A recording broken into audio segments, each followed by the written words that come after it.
Now, I'm not a massive customization guy. Was it just me that was a bit underwhelmed? Were you hoping for more?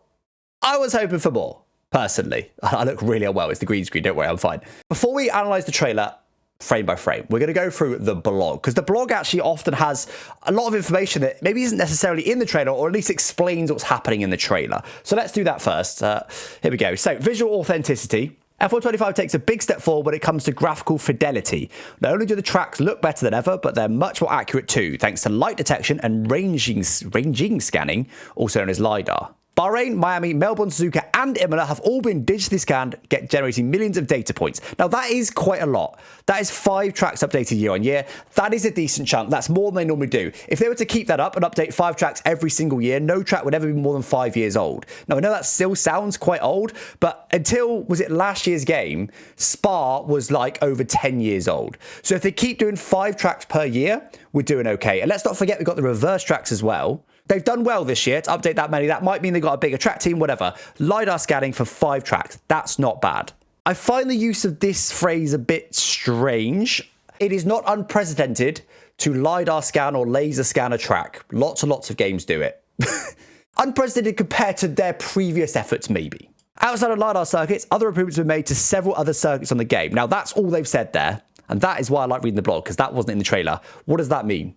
Okay. They are going into more detail. Good. These include track surface shader improvements with more pronounced tyre and lockup marks, as well as physical changes based on other collected real-world data. Bumps that were present in Silverstone for 24, such as those on the Wellington Straight and before Turn 1, have been smoothed out to better match the real-world surface. Guys, genuinely bad memory, genuine question. Silverstone was updated last year? Was that not LiDAR scanned then? This year? Oh yeah, F124, yeah. So basically what they're saying there is we did a bad job last year with the LiDAR. We've now had to smooth it out. Okay.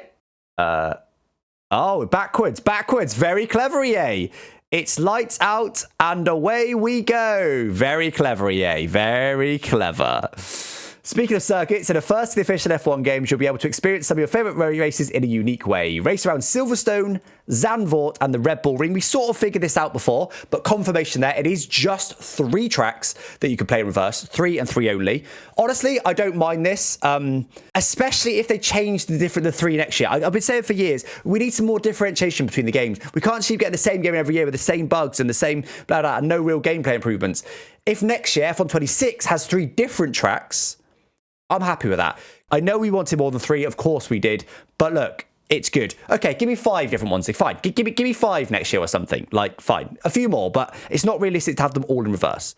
Anyway, enjoy these once familiar circuits in Grand Prix, Time Trial, Multiplayer, or add them to My Team and Driver Career from your second season. So that's confirmation there that probably is a licensing restriction. You can't change the calendar much season 1. You can only change it from season 2 onwards. Fine, it's the F1 25 game. You have to have the 2025 calendar. It'll be a license thing. We look forward to seeing what you think of these new circuits. Okay, so then we get more of this in the trailer. We'll look at this later on. Moving on from tracks for now, we're delighted to introduce our brand new decal editor for F1 25. Customizable liveries now start with a base pattern that you'll be able to personalize with sponsor decals. In previous games, sponsor placements have been locked to a number of fixed positions on the car. In F1 25, though, decals have much more freedom, allowing them to be moved, rotated, and resized with design variants unlockable throughout the game. This is a bigger change than it seems, because now, rather than the liveries looking really generic, they will now genuinely look really good. We'll get into that a bit more when we can see it a bit more in the trailer. Finally, special edition liveries that are added to the game will now be applied to the car they represent rather than the F1 World car. Now, this is, again, a small change, but a welcome one. Okay, Red Bull's Japan livery, most recent example, right? Really different livery. They are around for Red Bull only in real life. What they did previously is they either had it as an applicable livery to the F1 World car, which realistically no one really used, or it was patched into the game to override the default livery and you couldn't revert. This is a nice change. You can now genuinely choose, once you unlock the Red Bull white livery, you can now genuinely use it whenever you want. Grand Prix mode, time trial, or revert to the previous one. It's your choice. I like this. It means the game isn't the same for everybody, and they really need to do more on this. Especially for me as a creator. If you watch my video versus watch other people's videos, realistically, they all look the same. We're all the same. It's nice that we can genuinely have some variety now, and I hope they keep going down this route. State-of-the-art technologies. On top of the improvements to lighting, shadows, and circuits overall, an emerging PC-exclusive innovation called path tracing has been introduced. We'll review this a bit more in the trailer. Personally, ray tracing for me, overhyped. But we'll look at it closely and see if we can see some genuine differences. If the difference between these two is going to cost me 50 FPS, there's absolutely no way I'm turning it on. Even if it's 20 FPS.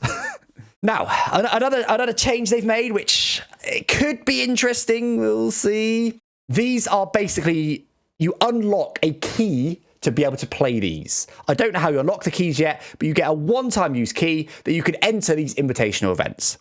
You can then invite your friends to be able to race these with you. The idea is it's easier with friends and you all would get the reward for it. That's the concept. Forgive me if I'm being too pessimistic here. In reality, the AI will be set too low, and if you're half decent at the game, you'll always be able to get a podium. You never need to invite anybody, and realistically, you might get griefers to join anyway. As you can see, I've got my doubts. On to audio. An upgraded audio experience throughout the game will bring you an even closer to the action, both in and outside the cockpit. Just like races in F1 24, qualifying now benefits from real-world dialogue over the radio, alongside drivers occasionally addressing the race engineers. Now, last year, if you were racing as a real-life driver, let's say Lando Norris, and you won the race, you might get a radio that said, there was Lando's voice saying, oh, awesome job, boys, whatever it may be. That now happens in quali, but it's still only at the end of quali. It still doesn't happen during quali. But there is some possibility, things like flags might cause them. But I still don't think these happen while it's racing. I feel like we're getting there, but very slowly. Like, what I want is to hear, if I'm driving as Lando Norris and I've got massive tyre wear, I want to hear Lando over the radio saying, oh, these tyres are dead. And they're saying, just 2 more laps, just 2 more laps. That would be really immersive and nice. They're getting there very slowly. This is fine. This is fine. We've more than doubled our pool of real driver voice lines since F1 24, so be sure to keep an ear out for some more female voices. That is good. Like, doubling is massive. I think I forget. They had something crazy, like thousands of driver lines in the game last year. So doubling that is not a small task. That is significant. Speaking of which, Naomi Schiff has joined our roster. Yeah, I mean, fine. There's another presenter in the cutscenes. Skip. Handling revision. Well, hold on. This wasn't in the trailer. Here is a summary of the changes you may notice when compared to F1 24. This isn't a full list of changes, just a handful of things. Why was this not in the trailer? This is why we read the blog post before we analyze the trailer. Okay, let's do it. Controls. For those of you who play on controller, you'll notice that conditions and the car's unique dynamics give a more intuitive feel to steering, allowing you to better understand the limits of grip. We've also tuned the steering rate for a more consistent feel at all car speeds. For wheel users, force feedback settings have been reviewed across a wide range of wheel models with a goal of a more authentic feel.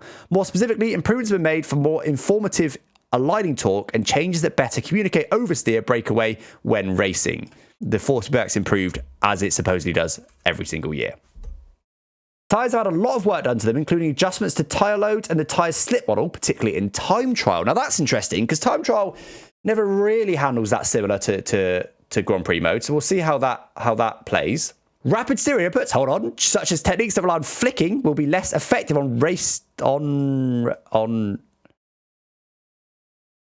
That's not a good sign. So what they're saying in their own blog is that rapid steering inputs or flicking, which is the thing I was just talking about with esports drivers turning in quick, still works. Just not on race day because you get more overheating and faster wear. We've recalibrated wear rates for each tyre compound. Oh, this is good. With track-specific details playing a larger role. That's really good. This, along with a better balance for alternative strategies at 50% races, even better, should allow for more variation plan a 1 or 2 stop. Brilliant. That's really good. Last year, the hards were way too good. The softs were sometimes, on some tracks, useless, but that's kind of realistic. But the hards were just too good. It was always a 1 stop. There's a reason that Creative Series has banned the hard tyres, because racing is better without hards in F1 24. That's really good. Let's hope they listen to us on that one. Plus, there have been improvements to how tyres react to different ground material types, such as grass and gravel. Interesting. Grip level tweaks based on real-world race data have been changed, with street circuits typically offering less grip than traditional circuits. Okay, I like that. Relating to the power unit, the clutch model has been revised with improved slip and blending for smoother shifting overall. This is most notable when using automatic gears. Okay, that's nice, because sometimes if you're on the throttle and you go from 3rd to 4th, you'll get a kick of oversteer. I'm pretty sure they did this for F1 23. Was it never fixed in F1 23 or did they break it for F1 24? They've definitely had a similar note on a previous game. But anyway, positive change. The throttle mapping has been revised for smoother torque response, especially at low speeds. Nice. Plus, ERS has been recalibrated for deploy rates to allow more strategic harvesting at high speeds. Hold on. So ERS is something else that definitely needed a big change for F1 25. I'll be honest with you guys. I've played the beta.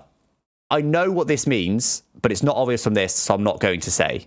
You're more likely to experience the effects of dirty air this year. Hello? Yes, please. The axis ride height, your effects have been adapted based on real-world CFD and wind tunnel data. Okay, cool. Bit more realistic, apparently. More dirty air. Yes, please. That's good. That's good. AI. Oh, yes. Again, not in the trailer. We know that when playing offline, racing against the AI driver should feel as exciting as it does when watching the real-life sport. Following trials in pre-release testing with highly skilled players resulted in some incredible racing action.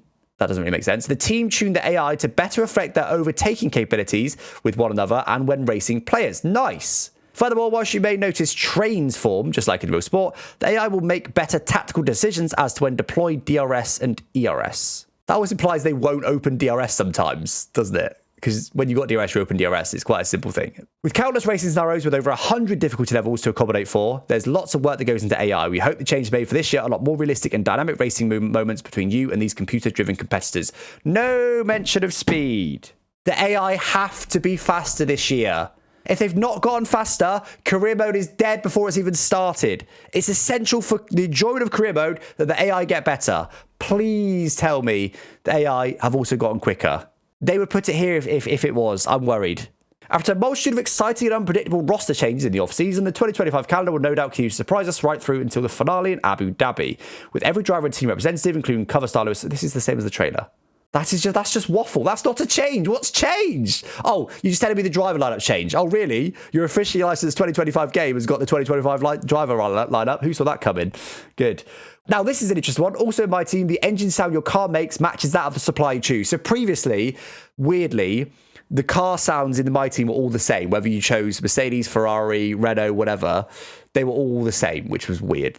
A nice change. It's more of a bug fix than anything. Some of the rule changes that have been introduced in the 2025 season have been added, such as the mandatory 2-stop for Monaco. Nice. I like that that's been specifically mentioned. That's good. That's the sort of thing that sometimes they just won't do because it happened too late, or they maybe introduce it in the patch later if you're lucky. I like that they've announced it straight away. It's in for launch. That's good. Right, anyway, let's have a look at the trailer again then, shall we? Let's analyse this frame by frame. So this is Miami. I'm not going to look at the tracks too closely. Like, they've been changed until we've got a hand on a game and we can show you it in proper detail. You'll get flashed of the tracks. We know which ones are updated now. Whatever. Australia. Now, I do want to look at these, though. Yeah, you can see how, look how detailed the track is. And then look at the off track. Look how undetailed that floor is. Obviously, rightfully so. That's the sort of thing that goes into optimization is just minimizing the ground detail on the off track surfaces because you just don't need it. There we go. So liveries. That's kind of nice. We'll flip through these fairly quick. I like the detail of different materials there. The thing is, they just never look like real life liveries, do they? I don't know why. They do just look like F1 game liveries. Too intricate almost. Yeah, sponsors are true. With a new decal editor, they might look better, yeah. Again, it's just the mesh overlay we've seen before. Yeah, fine. What's that? I hope they haven't updated Imola and popped a lorry on the racing line. That wouldn't be ideal, would it? That's interesting that they've left that in. Anyway, bit behind the scenes. So this is their LiDAR scanning car. So it looks like some sort of SUV. They've got a big rig on the back of it. This is quite interesting stuff. I don't think they ever actually show the car. And obviously we're at Bahrain. Now, what they told us as well is that they actually do the LiDAR scans at race weekends. So they don't go out to Bahrain in the middle of November when it's, whatever, set up wrong. They actually do it on the race weekend. So you get the even the sponsor board placement right and the placement of the, temporary structures and stuff, the grandstands, whatever else. I like that. That's kind of nice. I love this shot. I would dearly love to be able to have a zoom around this in 3D. But this is a LiDAR scan because if you look, it's all kind of weird up here because that's a bit too far away and it struggles to get those kinds of things. So this is the sort of detail you get. It's just a coloured version, I'm pretty sure. And again, you see how it sort of gets vague here? Because obviously they've scanned the circuit. So the further away you get, the less likely it is, especially if that bit happens to be below the track or something. So that's F124. Basic as heck. And there's F125. That is clearly severely... I mean, look at all the vans even. Like cars parked half on the grass, half on the concrete for some reason. Just really basic. And then suddenly you get this. All the people. You get the, the little fan zone bit over here. Like massive, massive improvement. And it just helps to make it feel more authentic. Yes, you won't see these that clearly when you race around a track, but you do see them in the background, and you do see them because of overhead shots like this that makes it feel a bit more, like you're actually at the track. LiDAR has helped in making trees and foliage better match the size and shape of their real-life counterparts. Now this, again, a weird one, right? They showed us this as well. Imola, it's not that... It's why they keep showing Japan. At Imola, it's not that changed. So this is F124. It looks the same at Imola. It makes no difference. Because obviously the other thing is they're not going to put a massively detailed tree because it would tank the FPS. And no one really cares. Anyway, weird. Now, but this one though, look at that. Genuinely a big difference. Pink blossom trees are a big difference because look at it. Look how generic this is. Generic, weird, flat grass with a fence, no people, and a couple of really generic trees. It does look generic as hell. And then you get to this, you've got much more elevation in the grass and stuff. You've got some trees that genuinely look like they're there. Suzuka is a genuinely worthwhile change. The other tracks are not. To be fair, now I'm on board here. I feel like we need again, I need access to the game. It's a shame that they don't give us access to the game very early these days. Because what I'd like to do is go on board at Imola and show you a side-by-side on board the whole lap. Because actually here, it feels quite different to what it did before. Again, they showed this in the thing. It's the same. Actually, I think the building looks better here without it on. Passing is the most realistic simulation. Looks better now. Fine. Yes, it does. What I will say, in this trailer, the game does look stunning. It does look like a graphical improvement overall. So clearly what they've done has improved it. But so this is interesting. So basically, the decal editor, so the decals themselves are now official logo decals. You don't get generic aperture in white or black or red or purple, whatever color you feel like putting in, because that's not realistic. Coca-Cola has to be red. They might do a white or a black, but like that's their brand color. You can't make a purple Coca-Cola logo. That would not be allowed, and that is a big part of designing an F1 car. This actually makes a bigger change than is realised to the overall look of the cars because it actually looks like an F1 car because it's got actual spots on it, not just the weird generic colours. This is actually quite nice. You can move it, scale it, or rotate it. So you can really make it your own. I like this a lot. There'll be people that enjoy that sort of thing and they'll want to go into it. Personally, don't care, but... In addition, sponsor liveries will debut in F1. Now this is nice. I would like to see some more of these. So this... I kind of like this livery. I hope the sponsor liveries are nicer than the sort of generic ones we get. Based on this livery, just see, by the fact you can scale it, just see how realistic you can make that look. Where previously, it would have just been like a white thing that was just over there like that. It would have just looked completely wrong. Out of place on the real life. Show us more of it, please. Nope, apparently not. And back, see, then you're back to that, and look how bad that looks. Building a relationship over time with a single sponsor can unlock... What was that? Oh, hold on. Okay, we actually didn't see this bit last week. This is the loyalty rewards for my team.